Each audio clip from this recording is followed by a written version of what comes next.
Is Griffin thread a good match for bead crochet? That's the question we are tackling today. I thought in our quest to find the perfect threads for bead crochet we couldn't miss Griffin, so let's dive in!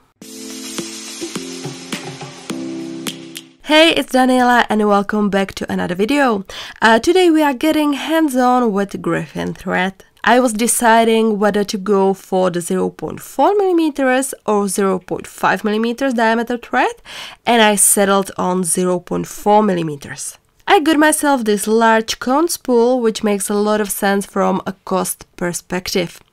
This Griffin thread is made in Germany, and as you can see right here on the label, it's marketed as multiple-use nylon cord for professional jewelry makers. This big cone spool contains a whopping 600 meters of thread. That's quite a lot. You can make approximately 5 medium-sized necklaces from this, and it costs me $15.25. Now, when it comes to the feel of this thread, it's delightful, it's lightweight, flexible and quite pleasant to the touch. As for the crochet itself, I'd say it's kind of average.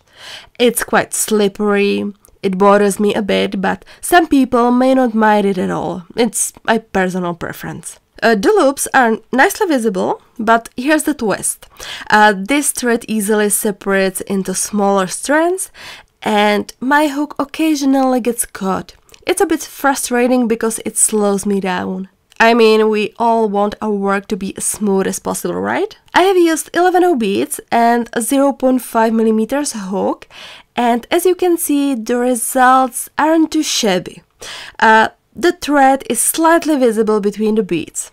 Personally, I prefer the thread to be as inconspicuous as possible. But here's the thing, I'm thinking this thread might work better with 8 beads. It's not that the results are terrible, it's just not an ideal match. Instead of the 0.4mm thread, I will try another 0.3mm. I think it might pair better with 11 beads. Time to order that. I got a small piece of Griffin nylon thread with a 0.3 diameter.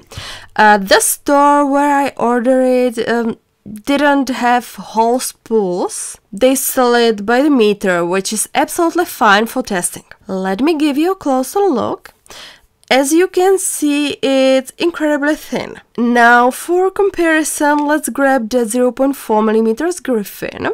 So you see 0.4mm up here on top and 0.3mm below. Now, it might not seem like a big difference in the video, but when you hold it, the distinction is significant. Let's see how it works with 11 beads. I've chosen a more contrasting color, like this dark green. So let's see how well the thread blends in.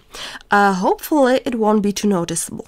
I've threaded a piece like this, and let's get into it.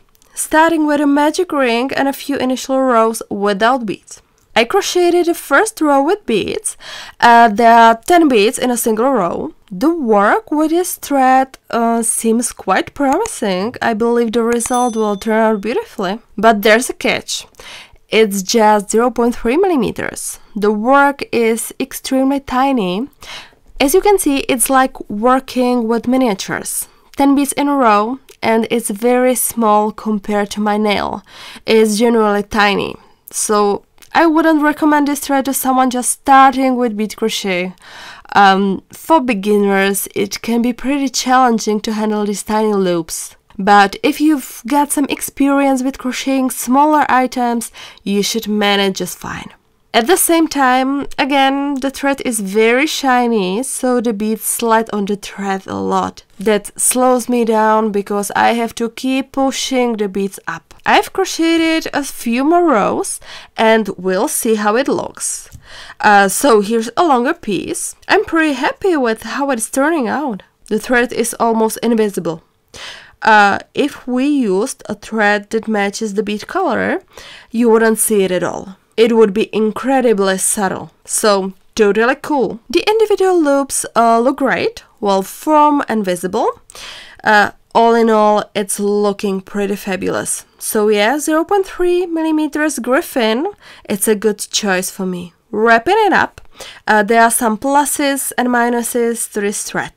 The summary will be for this 0.3mm size, as I find it better for bead crochet with 11/0 beads than 0.4mm thread. On the plus side, it looks really good.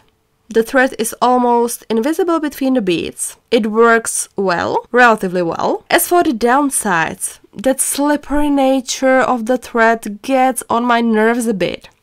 I prefer threads that don't slide around too much, but that's just a personal preference. It doesn't ruin the result. It just takes a bit more patience. Occasionally the thread frays into individual strands, but it's not a deal breaker. My hook might get stuck now and then, but it's not as bad as for some other threads I've dealt with. So overall, I would give this thread a positive note. I will keep the 0.4mm for larger beads and the 0.3mm for these 11/0 beads. So yeah, it's a thumbs up for me.